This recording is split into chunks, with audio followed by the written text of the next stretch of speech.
লালপুরের বিশেষজ্ঞ চিকিৎসক এবং উন্নত প্রযুক্তির ব্যবস্থাপনায় স্বল্প খরচে আধুনিক স্বাস্থ্যসেবায় নতুন এক অধ্যায়ের সূচনা করল popular hospital and diagnostic center. হসপিটালটি ফিতা কেটে শুভ উদ্বোধন করেন প্রধান অতিথি নাটোর জেলা আওয়ামী লীগের সহসভাপতি ও নাটোর ১ আসনের সংসদ সদস্য শহীদুল ইসলাম বকুল। উদ্বোধনী অনুষ্ঠানে সভাপতিত্ব করেন পপুলার হসপিটাল অ্যান্ড ডায়াগনস্টিক সেন্টারের ব্যবস্থাপনা পরিচালক বাবুল হোসেন মল্লিক।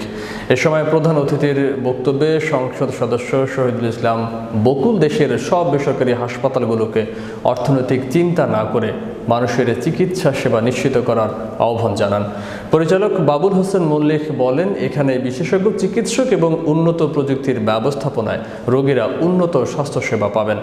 হাসপাতাল নিয়ে তাদের বাণিজ্যিক কোনো চিন্তা ভাবনা নেই। চেতনা ৩০ লক্ষ শহীদের রক্ত দিয়ে যে প্রত্যাশা পূরণের জন্য জীবন দিয়ে গেছে, সেই প্রত্যাশার বাংলাদেশ বৈষম্যমুক্ত, আধুনিক, উন্নত, সমৃদ্ধশালী যে ডিজিটাল বাংলাদেশ হয়েছে, আগামীর বাংলাদেশ হবে স্মার্ট বাংলাদেশ।